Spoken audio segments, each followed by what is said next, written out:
ప్రజలే నా బలం బలగమని నేను అందరి వాడినని శ్రీకాకుళం నియోజకవర్గ శాసనసభ్యులు శుక్రవారం గొండు శంకర్ అన్నారు.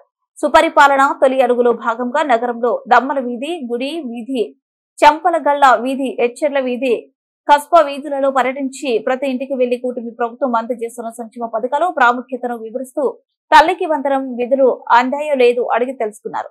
అనంతరం మాట్లాడుతూ నన్ను అభిమానించే ప్రజలు కార్యకర్తల కోసం నిర్విరామంగా పనిచేస్తానని, నన్ను నమ్మి ఎమ్మెల్యే స్థానంలో నిలబెట్టిన ప్రజలకు సమాధానం ఇవ్వాల్సిన అవసరం ఉందన్నారు.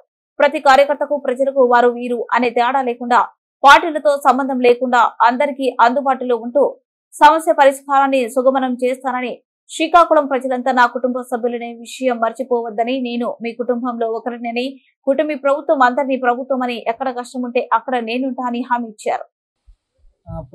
ప్రారంభించాం.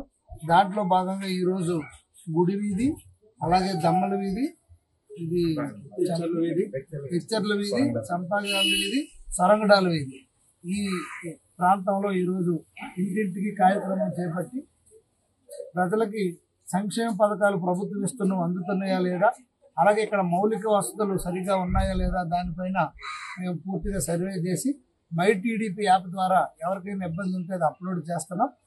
దాంట్లో భాగంగా ఈరోజు ఈ కార్యక్రమానికి టౌన్ పార్టీ ప్రెసిడెంట్ గారు మాదారు వెంకటేష్ గారు, అలాగే రాష్ట్ర తూర్పుబాబు సాధికారిక డైరెక్టర్ సీనియర్ నాయకులు మాజీ కౌన్సిలర్లు పాండ్రంగి శంకర్ గారు, అలాగే గుడివీధి డివిజన్ ఇన్ఛార్జ్ బొమ్మ రఘు గారు, అలాగే ఈ సరంగడాల వీధి ఇన్ఛార్జ్ మణి గారు, అలాగే టీడీపీ సీనియర్ నాయకులు మత్స్యకార నాయకులు మైల్పల్లి నరసింహమూర్తి గారు, ఇంకో టీడీపీ సీనియర్ నాయకులు జిల్లా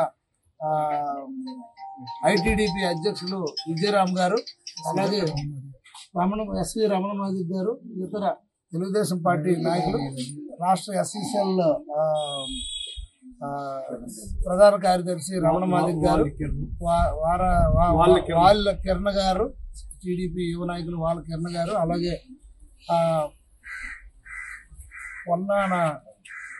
పొన్నాడ రవి గారు, అలాగే పొన్నాడ ప్రసాద్ గారు, అలాగే కిషోరు, ఇతర నాయకులు అందరూ కూడా, జగన్ అందరూ కూడా పాల్గొనడం జరిగింది. ఇక్కడ సమస్యలను వెంటనే నియరెస్ట్ సచివాలయం కూడా మేము చెప్పి అవి ఇమీడియట్ గా రెక్టిఫై చేయమని కూడా కొన్ని చెప్పాం. అలాగే కమిషనర్ దృష్టికి కూడా ఇక్కడ మౌలిక వసతులపైన దృష్టికి తీసుకెళ్ళాం. వీటన్నిటిపైన ప్రత్యేకమైన శ్రద్ధ పెట్టి తప్పకుండా మేము ఇవన్నీ ప్రజలకి ఇబ్బంది లేకుండా క్లియర్ చేస్తాం. అలాగే ఎస్పెషల్లీ గుడి వీధిలో ఎక్కువ మంది రేషన్ కార్డ్స్ తీసేయడం, అలాగే పెన్షన్లు తీసేయడం ఇలాంటివి జరిగింది.